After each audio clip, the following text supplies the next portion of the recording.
Bismillahirrahmanirrahim. Assalamualaikum warahmatullahi wabarakatuh. Alhamdulillahirabbil alamin wassalatu wassalamu ala asyrafil anbiya'i wal mursalin wa ala alihi wa sahbihi ajma'in. Subhanaka la ilma lana illa ma 'allamtana innaka antal alimul hakim. Rabbi shrah li sadri wa yassir li amri wa hlul 'uqdatam min lisani yafqahu qawli. Amma ba'd. Alhamdulillah ala nikmatil Islam. Alhamdulillah ala nikmatil iman wa kafa biha min ni'mah. Alhamdulillah, segala puji bagi Allah Subhanahu wa taala. Kita disempatkan, kita disehatkan, kita dimampukan oleh Allah taala untuk berada, berzikir, kumpul-kumpul di tempat-tempat yang semacam ini, di tempat-tempat yang rahmatnya Allah taala sudah pasti diturunkan dengan derasnya, tempat-tempat di mana Allah Subhanahu wa taala menebarkan anugerahnya, tempat-tempat di mana Allah Subhanahu wa taala memberikan kepada kita semuanya kebaikan dunia sampai akhirat. Di dunia kita merasakan kebaikannya, di dunia kita merasakan rasanya, di dunia kita merasakan kenikmatannya. Ketika kita dimampukan sama Allah taala untuk ngaji, dimampukan oleh Allah taala untuk ingat, dimampukan oleh Allah Subhanahu wa taala untuk bermunajat, maka ini adalah kenikmatan yang bisa dirasakan sebelum nanti nikmatnya yang lebih besar akan kita rasakan setelah hari kematian kita. Dan kembali lagi kita diingatkan bahwasanya umur ini nggak pandang keadaan, umur ini nggak pakai izin. Kalau sudah habis waktunya dihabiskan oleh Allah, nggak pakai ketok-ketok pintu, bu malaikat ini, malaikat pencabut nyawa ini nggak pakai. Kamu istilahnya nggak usah kemana-mana dulu, di rumah aja dulu, nanti aku mau ngambil nyawamu. Nggak pakai, bu. Kalau mau dicabut, dicabut. Neng omahe tanggone, neng omahe tanggone. Neng omahe koncone, neng omahe koncone. Bahkan di jalan pun di jalan. Saat itu ketika kematian ini mau datang kepada kita, maka kematian itu akan datang saat itu juga. La yataqaddam fi wa la yata'akhir. Enggak ada yang namanya ajal diawalkan ataupun diakhirkan, itu enggak ada. Semua dari kita adalah calon-calon mayit. Semua dari kita adalah orang-orang yang akan kembali kepada Allah Subhanahu wa taala, dan itu terbukti. Enggak ada satupun manusia yang enggak mati, ini enggak ada. Kalau calon-calon yang lainnya mungkin iya, mungkin tidak. Kalau calon-calon yang lain-lain ini mungkin bisa terjadi, mungkin enggak terjadi. Tapi kalau calon mayit, semua dari kita adalah calon mayit. Dan gak ada yang tahu, gak mesti yang sepuh duluan, gak mesti yang sakit duluan. Berapa banyak orang sakit justru malah dipanjangkan umurnya sama Allah Ta'ala. Berapa banyak yang sudah sepuh malah didahului anak-anaknya atau cucu-cucunya yang lebih dahulu. Berapa banyak itu kejadiannya ada di sekitaran kita semuanya. Semua orang kalau mau berpikir, semua orang kalau mau ngingat, semua orang kalau mau memperhatikan, mereka akan tahu bahwasanya usia ini terbatas waktunya, dan di usia yang sempit ini kita akan dimintai pertanggungjawaban atas setiap hal yang kita lakukan. Maka hal-hal yang paling tidak kita sesali adalah ketika kita berada di tempat-tempat semacam ini. Gak ada penyesalan, bu. Kalau Allah Subhanahu wa taala mengatakan humul qaum la yashqa bihim jalisuhum, mereka adalah satu kaum yang teman duduknya gak akan pernah merasakan penyesalan. Orang-orang yang terlibat di dalam hal-hal yang semacam ini, orang-orang yang duduk di hal-hal macam ini, mikirkan perkara-perkara semacam ini adalah satu perkara yang gak akan pernah mereka sesali. La fid dunya wa la fil ukhra. Gak ada penyesalan di dunia, apalagi di akhirat nanti. Makanya perbanyak komunitas-komunitas baik, bikin komunitas-komunitas yang baik, gabung di dalam komunitas-komunitas yang baik. Karena ketika kita menuju kepada Allah Ta'ala secara sendirian, itu sangat terasa menyedihkan. Wong sholat dewe, wong poso dewe, wong sedekah dewe. Sedih napa mboten? Ya lek sedih banget nggih mboten.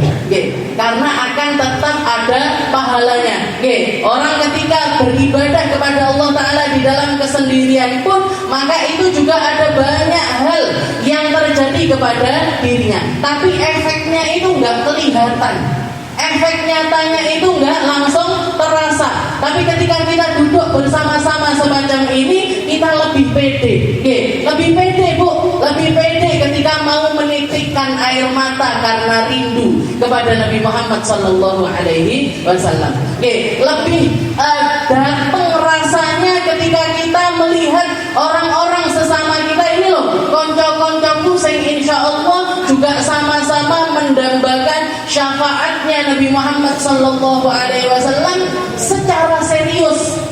Secara serius, karena semua orang kalau ditanya pengen enggak syafaat dari Nabi, pengen. Tapi sebagian besar ini enggak serius. Kalau ditanya di mana kamu dari warisannya Nabi, jauh. Di mana kamu dari ilmunya Nabi? Jauh. Di mana kamu dari salawat kepada Nabi? Jauh. Di mana kamu dari akhlaknya Nabi? Jauh. Di mana kamu dari setiap hal-hal yang indah pada diri Nabi Muhammad sallallahu alaihi wasallam? Jauh sekali. Tapi pandang milik syafaat. Tapi tetap ingin syafaat. Dan ketika kita duduk di tempat yang semacam ini, kita serius Bu. Ya Allah, ini loh kaki saya tak bawa ke tempat di mana di situ porsi warisannya Nabi sangat besar sekali. Tempatnya tempat wakaf. Wakaf untuk apa? Wakaf lillah wa li rasulih. Wakaf untuk Allah, wakaf untuk Rasulullah.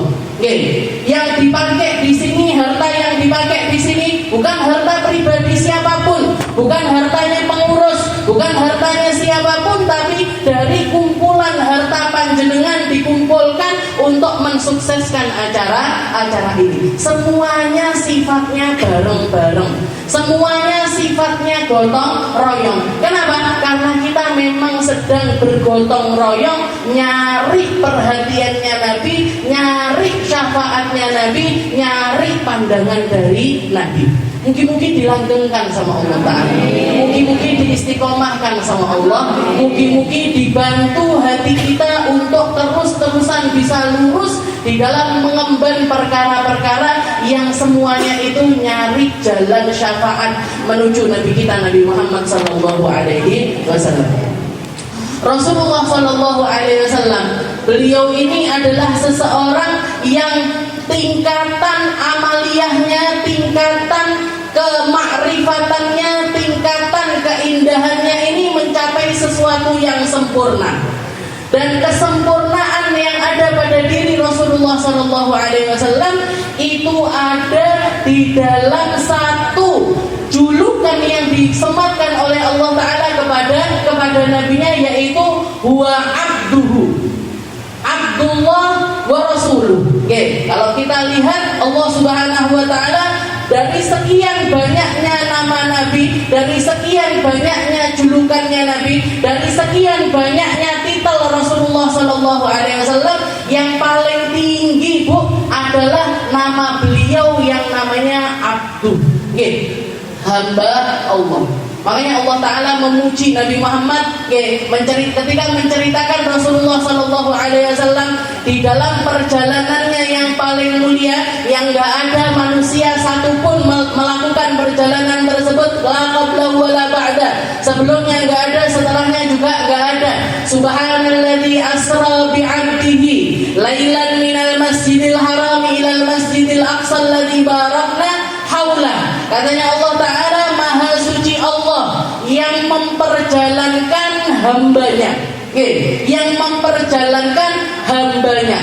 Setelah itu di ayat yang lainnya, di surat setelah surat Al-Isra, surat Al-Kahf, Allah Ta'ala juga menyebutkan alhamdulillahilladzi anzala ala abdihi. Maha suci Allah, terpuji Allah yang telah menurunkan firman-firmannya kepada hambanya. Makanya kalau kita mau nirukan, ya Allah, saya pengen berakhlak kayak akhlaknya Nabi, saya pengen bermuamalah seperti muamalahnya Nabi, saya ingin berucap seperti ucapannya Nabi, saya ingin melangkah seperti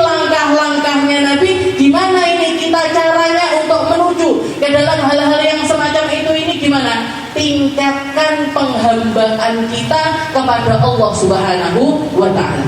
Tingkatkan penghambaan kita. Meskipun kita nggak mungkin sempurna di dalam penghambaan kita kepada Allah, yang paling disempurnakan oleh Allah Ta'ala ya cuman Nabi Muhammad Sallallahu Alaihi Wasallam. Tapi setidaknya kita ini akan berubah dari perkara-perkara buruk yang ada di dalam diri kita menuju perkara-perkara yang baik seperti yang ada pada diri Rasulullah Sallallahu Alaihi Wasallam. Nabi Muhammad itu sempurna, Bu. Makanya salah satu zikir yang beliau ajarkan kepada kita, Subhanallah wa bihamdi, Subhanallah wa bihamdi. Tasbih ini kalau kita lihat memang dua surat ini, surat Al-Isra dan juga surat Al-Kahf, walaupun secara makna yang ada di dalamnya ini berbeda, tapi kaitannya itu sangat erat. Nabi Muhammad ngambil tasbihnya dari surat Al-Isra, ngambil hamdalahnya dari surat Al-Kahf. Digabungkan, diajarkan kepada kita untuk berzikir Subhanallah wa bihamdi. Maha suci Allah serta pujian hanya kepada Allah. Kenapa? Karena manusia yang mampu memuji Allah Ta'ala disertai dengan ta'zim wal ijlal, disertai dengan pengagungan yang luar biasa kepada Allah Ta'ala, tersirat di dalam kalimat ini tadi, Subhanallah wa bihamdi, Subhanallah wa bihamdi. Ini diajarkan, ini ajarannya Rasulullah Sallallahu Alaihi Wasallam. Dan Nabi Muhammad adalah manusia yang paling mulia di dalam bertasbih, manusia yang paling mulia di dalam mengucapkan Alhamdulillah. Bahkan manusia paling mulia di dalam setiap detail-detail kebaikannya, yang gak mungkin ada manusia manapun yang mampu mencapai derajat seperti pencapaiannya Rasulullah Sallallahu Alaihi Wasallam. Nabi Muhammad ini kalau dilihat kebaikannya itu di luar nalar, nggak bisa dinalar pakai otak. Bahkan kita nggak akan pernah menemukan seseorang yang sepadan seperti Nabi Muhammad Sallallahu Alaihi Wasallam. Sedekahnya luar biasa, pengabdiannya kepada umat luar biasa, tawadhu'nya luar biasa. Dengan setiap hal yang indah, dari setiap hal yang jalan untuk orang sombong itu lengkap ada pada diri Nabi Muhammad.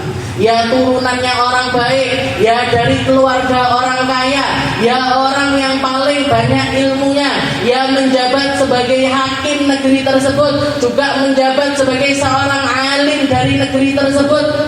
Semua hal yang potensi orang untuk sombong dengan hal tersebut ada pada diri Nabi Muhammad Sallallahu Alaihi Wasallam. Tapi Nabi Muhammad jauh dari sifat yang namanya kesombongan, jauh, bahkan gak ada sama sekali sifat sombong pada diri Nabi Muhammad Sallallahu Alaihi Wasallam. Salah satu hal yang mungkin jenengan sering mendengar tentang kriterianya Nabi Muhammad itu kalau dipanggil gak pernah noleh separuh gini, gak pernah.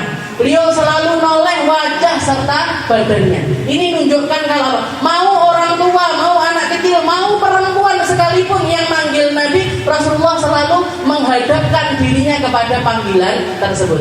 Bahkan diceritakan ketika Sayyidina Anas bin Malik jalan berdua sama Nabi, datang seorang perempuan minta izin sama Nabi, "Ya Rasul, inna li hajah ilaik." "Ya Rasul, saya punya hajat sama jenengan." "Ya sudah, apa? Ngomong aja." Katanya perempuan tersebut, "Tapi jangan di sini ya Rasul, di sana aja." "Di mana?" "Ayo, bawa anakku ke tempat yang kamu inginkan."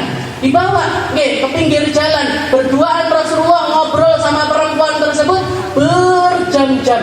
Katanya Sayyidina Anas, sampai saya ini yang nungguin Nabi loh. Teko kesel gak kesel, kesel neh gak kesel, kesel neh gak kesel. Tapi Rasulullah masih tetap ngeladeni apa yang diucapkan sama perempuan tersebut. Bahkan salah satu ulama mengatakan ini perempuan yang ngajak Nabi Muhammad untuk ngobrol di pinggir jalan, yang bilangnya ada hajah, ini adalah perempuan yang di dalam otaknya itu ada masalah. Maksudnya kalau orang sekarang mungkin ngomongnya ODGJ. ODGJ, tahu nggak ODGJ? Orang stres, orang yang nggak cetok, orang yang kurang sak godokan, bahasa ini kita. Jadi orang yang memang di dalam otaknya ini ada masalah. Kita kalau diajak ngomong sama orang gila, kira-kira diladeni kamu betul? Dia diabaikan, nggak diladeni. Tapi Rasulullah obrolan sama perempuan yang semacam ini pun diladeni sama Nabi Muhammad SAW. Tetap dengan telatennya, tetap dengan jawaban-jawaban indahnya, tetap dengan perkataan-perkataan lembutnya, nggak berubah sama sekali dari awal sampai akhir. Kalau kita mungkin 5 menit pertama di rumah nih, 5 menit kedua ditinggal. Kok ditinggal? Mungkin menit kedua itu nyapu aku ngrungokne wong koyo ngene. Tapi Nabi Muhammad seperti para sahabat mengatakan Rasulullah itu kalau diajak salaman, nggak pernah melepas tangannya duluan, nggak pernah. Beliau nunggu orang yang mau melepaskan ini melepaskan tangannya. Kalau Rasulullah diajak ngobrol, nggak pernah beliau yang menghentikan percakapan, tapi percakapan itu selalu selesai dari pihak yang satunya. Siapa Bu yang punya kesabaran kayak gini? Siapa yang dimampukan sama Allah Ta'ala untuk melakukan hal-hal yang semacam ini? Makanya ketika saya di awal-awal maulid, kalau jenengan menyimak atau masih ingat, saya bahas tentang hadisnya Nabi yang mengatakan Rasulullah SAW pernah mengatakan la tatruni kama atratin nasara Isa bin Maryam innama ana abdun.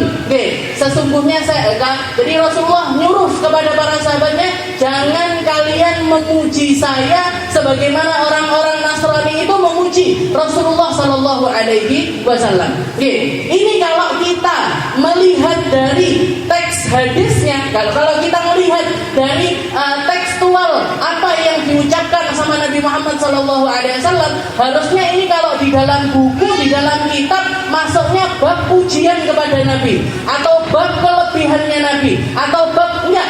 Tapi ternyata Imam Tirmizi meletakkan hadis yang semacam ini dan juga hadis-hadis yang semisalnya itu di dalam bab yang berjudul Tawadhu'un Nabi. Tawadhu'nya Nabi Muhammad Sallallahu Alaihi Wasallam. Berarti apa? Tidak mau dipujinya Nabi itu karena beliau tawadhu. Tidak mau dipujinya Nabi itu karena beliau merasa di dalam dirinya itu nggak pantas untuk mendapatkan pujian tersebut. Tapi ketika ada sahabat yang memuji Nabi, dihadiahi sorban sama Nabi, ada yang dihadiahi selimut sama Nabi, ada yang dihadiahi uang sama Nabi, ada yang dihadiahi baju yang beliau pakai kepada orang yang muji Rasulullah tersebut. Berarti apa? Pujian kepada Nabi ini Rasulullah tahu persis muji kepada Nabi Muhammad adalah jalan yang akan membawa kepada keselamatan. Tapi ketika Rasulullah dipuji, beliau mengatakan la tatruni, jangan kalian puji saya. Itu dari tawadhu'nya Nabi. Itu dari tawadhu'nya Rasulullah Sallallahu Alaihi Wasallam. Jadi kalau jenengan mau dapat gambaran, kayak misalkan saya datang ke rumahnya jenengan, saya namu di rumahnya jenengan nyukuhne disuguhin apa mboten kalau saya datang? Kan disuguhi gitu. Kalau enggak air, yo jajan apa-apa. Setelah itu saya bilang jangan repot-repot Bu. Jangan repot-repot, gak usah. Habis itu jenengan lebokne nek. Ini kan orang enggak paham ini kan. Nah ini sama juga Rasulullah Sallallahu Alaihi Wasallam la tatruni, jangan puji saya. Itu kalimat yang keluar dari tawadhu'nya Nabi. Rasa yang istilahnya gak usah saya itu dipuji kayak gini itu gak usah. Tapi jenengan apa yang harusnya kita lakukan? Tetaplah memuji kepada Nabi Muhammad Sallallahu Alaihi Wasallam. Fa innahu ahlan bidzalik. Karena Nabi Muhammad orang yang paling pantas untuk kita puji. Kalau kita nggak muji Nabi, kita mau muji siapa? Kalau kita nggak meninggikan Nabi, kita mau meninggikan siapa? Kalau kita nggak mau mendapatkan porsi di dalam perkara-perkara yang nyangkut kepada Rasulullah Sallallahu Alaihi Wasallam, kira-kira kita ini akan nyangkut kemana?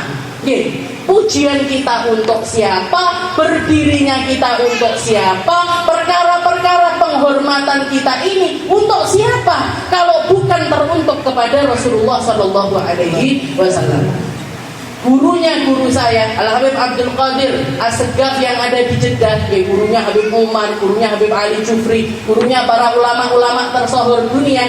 Beliau itu di usia senjanya di usia sekitar 80 tahun, 70 tahun, 80 tahun, sudah sepuh sekali. Badannya sudah sangat-sangat lemah lemah sekali, nggak bisa berdiri kecuali dipapah. Nggak bisa berdiri kecuali ada dua orang yang bopong beliau. Beliau jarang berdiri, jarang menghormati kepada orang. Tapi ketika dikunjungi salah seorang ulama, Habib Muhammad bin Ahmad Asy-Syatiri, datang salah satu ulama yang tersohor, datang kepada Habib Abdul Qadir, beliau keroyo-royo minta untuk dipopong, untuk diberdirikan. Katanya Habib Muhammad ini nggak usah berdiri, nggak usah berdiri, jenengan sudah sepuh. Tak saya aja yang datang, nggak usah jenengan yang datang. Tak saya aja yang datang untuk saling, nggak usah jenengan menyambut kepada diri saya. Apa jawabannya Habib Abdul Qadir? Katanya beliau, kalau saya nggak berdiri untuk orang-orang semacam dirimu, maka saya harus berdiri untuk siapa? Kalau saya nggak menghormati orang-orang semacam dirimu, saya harus menghormati orang macam apa?